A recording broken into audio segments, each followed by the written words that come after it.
Okay, so let's have a look at this reading exercise and see why the answers are the answers. Okay, so if I quickly just read through the paragraph, then I'll highlight any vocabulary that might be interesting. So career success in the arts. John Prince, famous dancer and choreographer, gives advice on how to succeed in a career in the arts. I asked John how he got started and what requirements there are. Well, to be a professional dancer, it's useful to have had acting lessons or some background in drama. To have background in something is a wonderful expression. It means that you have experience of doing something, and you might have some background, a lot of background, not much background, but it's a wonderful expression to remember.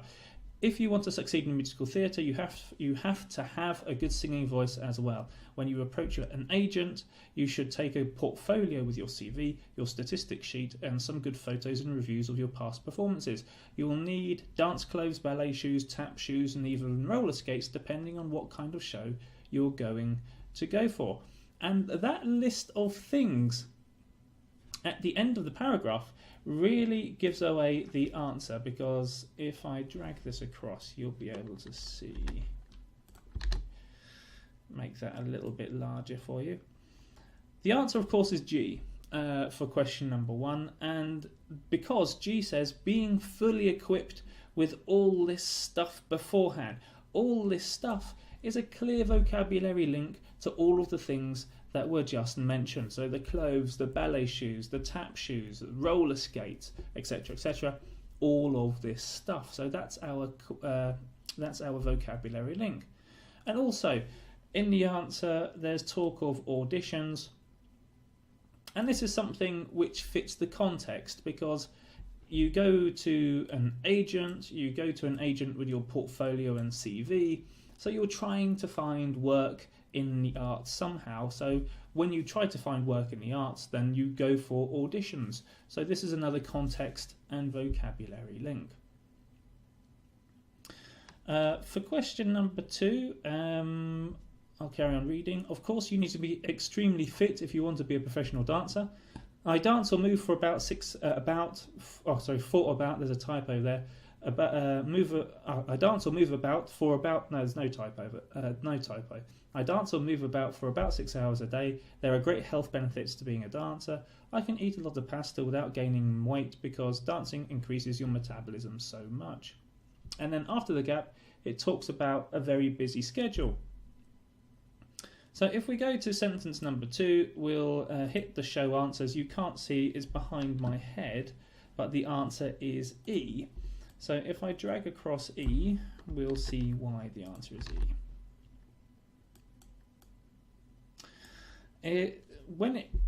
And the answer is, when it comes to coping with stress, I find that exercise helps me to cope with my problems, so I stay in good shape mentally as well. So clear vocabulary links. We've got exercise in the answer, we've got in good shape, which means to be feeling fit, and of course that links back to the text before the gap where it says you need to be extremely fit.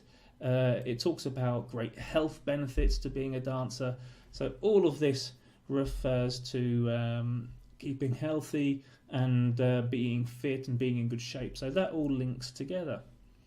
Now, in the answer, it talks about coping with stress, and we begin to see this after the gap because it talks about his very busy schedule and the amount of things that he's doing. So here we can see the answer links to vocabulary before and indeed after the gap.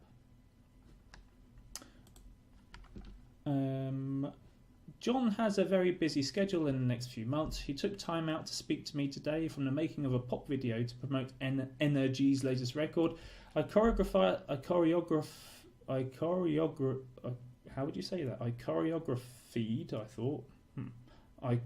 choreographed. Sorry, got there in the end. I choreographed the dance routine for the boys, and they only had 2 days in which to learn it. I'm going to be working on a video for another well-known band, but that's top secret. Next month I'll be touring Spain in the production of a musical that was written by a friend of mine, Michaela Evans. Of course, if you're an artist, whichever art form you're in, You go on tours. So this is important vocabulary for this particular activity. So touring Spain, touring the world, touring the south of England even, or something along those lines. So to tour is a very important verb within this context. What's the answer for question number 3? Well, if we scroll down, we'll see that the answer is D. And if I pull across the answer, we'll find out why. After that, it's back to England to start a new term of dance classes. This is, we're talking about order of events here. So in the paragraph before the gap, he talks about everything that he's done, or he will be doing, and what happens first and what happens next, and so on. And then beginning of D starts after that. So this continues the logical flow of ideas, the logical contextual flow of the article and what happens next. And then he tells us what he's going to do. So after that, it's back to England to start a new term of dance classes. I can't see any other links to any other vocabulary here, but if you think I'm missing anything, or if you've got any questions, then please get in contact either on the live chat or afterwards in the comments section, and let me know if you've got any questions. If you think I've missed something, if you disagree with me, then please let me know. I'm happy to have that conversation. The text continues. As for the future, I've come to realise that I would never be content to be a chorus dancer. I'm too much of an individual for that. I like all artists. I love to become a household name. Nice expression. A household name, a celebrity, someone who's very, very well known. By writing and choreographing, having difficulty with that word today, my own musicals. John was born in Jamaica to a Jamaican father and a Scottish mother, but the family emigrated to England 20 years ago. Good antonyms to know: to immigrate, to emigrate. I have a little sister I adore, I love, who is also trained to be a dancer. Then the question is, how does it feel to have someone else following in your footsteps? Now, questions are a great way to find out what the answer is, because the beginning of the answer has got to answer the question which was just asked, and that's exactly what it does in this case, because the answer is A, because the answer is it's fine. So how does it feel to have someone else following in your footsteps? It's fine. But I try not to give out too much advice as it gets irritating. So of course, giving out too much advice is a clear link to the little sister who's also training to be a dancer. And also after the gap, there's the context suggests that he himself still has a lot to learn, because the text continues. He has much more to learn. Has he much more to learn? I wondered. I've spent an incredible amount of my life training to get where I am. I went to college for 2 years in England. I trained for 6 months in Paris and about 8 months in America. But you never really stop training or learning your art. So what's the answer for question number 5? Well, the answer is, or for sentence number 5, the answer is F. And there's a key vocabulary link here. Like any profession where you're always travelling. Let's pick on always travelling first. And certainly we can see this in the text before. He's went to England, went to Paris, in America. Earlier on in the text we can see that he's in Spain and various other places. So very, very clearly we get the idea that he's travelling. And certainly that fits the context here. And also there's a link to learning, because it says to acquire something new almost every day. To acquire something new means indeed to learn something new.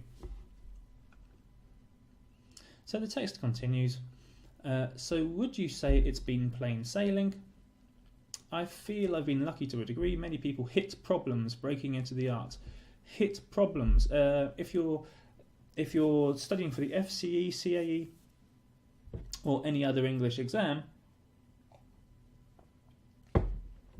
you have to have a wide vocabulary of being able to talk about advantages and disadvantages and language which is related to those issues.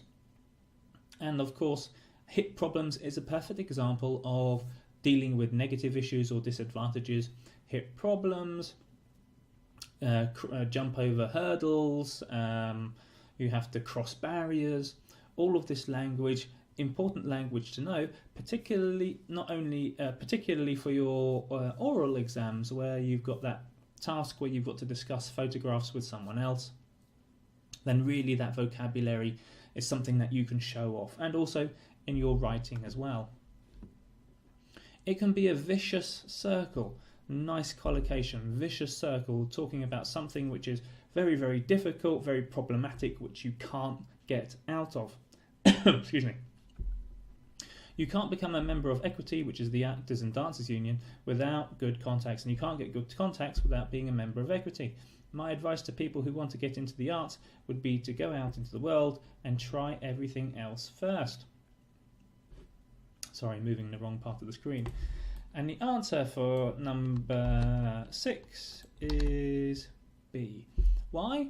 Because after telling you advice to go out and try everything else first, he then gives us a contrast and says, and if nothing you like comes out of it, or in other words, if nothing you like as a result of what you've just done, then come back and be an actor or a dancer. So he sets up, gives you some good advice, but then gives you a contrast and tells you what to do if your plans don't work out.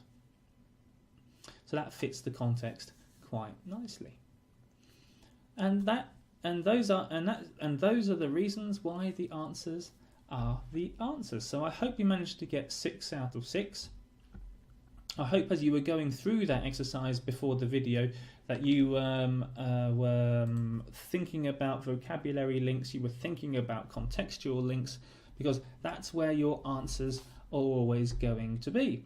And as another great exam tip, one thing that I would encourage you to do in terms of learning vocabulary is sit down with synonyms and antonyms. So synonyms are words which mean similar things or the same things, or similar things in context even.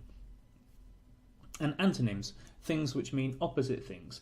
Because if you have a good knowledge of synonyms and antonyms, then for a reading exercise like this, it's a really fantastic skill to have, and it allows you to start your thinking process about what the answer might be a lot faster and a lot easier than without that knowledge of antonyms and synonyms.